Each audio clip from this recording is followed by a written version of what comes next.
कह देने से ही बहू बेटी नहीं बन जाती।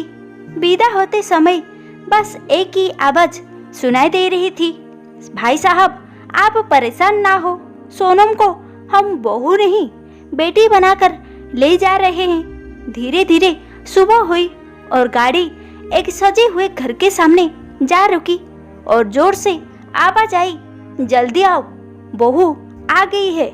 सजी हुई थाली लिए एक लड़की दरवाजे पर थी। ये दीदी थी जो स्वागत के लिए दरवाजे पर थी और पूजा के बाद सबने एक साथ कहा, बहू को कमरे में ले जाओ। सोनम को समझ नहीं आया, कुछ घंटों पहले तक तो मैं बेटी थी, फिर अब कोई बेटी क्यों नहीं बोल रहा। बहू के घर से फोन है, बात करा दो।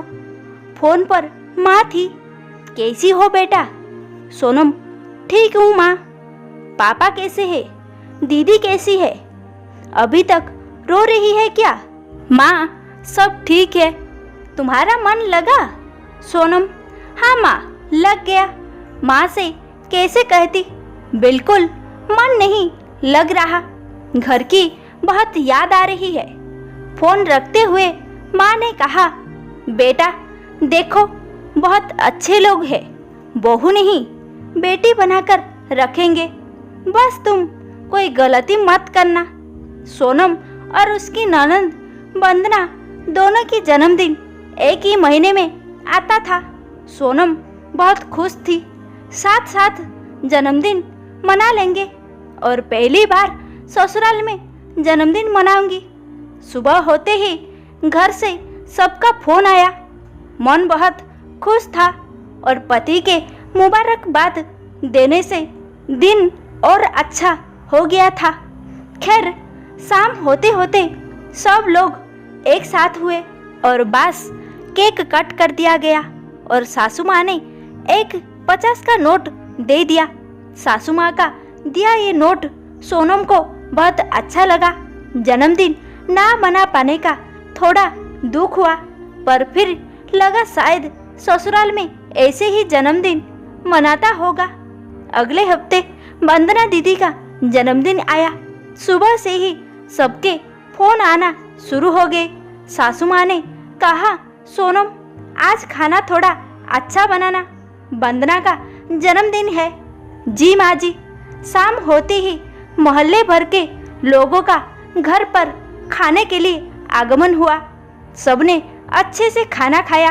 सासू माँ ने वंदना को 1000 का नोट देते हुए कहा, बिटिया तुम्हारे कपड़े अभी उधार रहे। सोनम इस प्यार के देखकर बस मुस्कुरा ही रही थी कि पड़ोसी की काकी ने पूछ लिया, बहू तुम्हारा जन्मदिन कब आता है? सोनम बड़े प्यार से बोली, काकी अभी पिछले हफ्ते ही गया है, इसलिए हम दोनों ने साथ साथ मना लिया। क्यों वंदना दीदी, सही कहा ना? वंदना उसकी तरफ देखकर सिर्फ मुस्कुरा दी। रसोई में खाना बनाते हुए सोनम को एक बात आज ही समझ आई, बेटी बनाकर रखेंगे कह देने से बहू बेटी नहीं बन जाती। और माँ की बात याद आ गई, बस बेटा तुम कोई गलती मत करना और आंखें ना जाने कब नम होगी। आशा करती हूँ आपको ये कहानी पसंद आई होगी। वीडियो पसंद आई तो लाइक, सब्सक्राइब, शेयर अवश्य करें। वीडियो को लास्ट तक देखने के लिए बहुत बहुत धन्यवाद।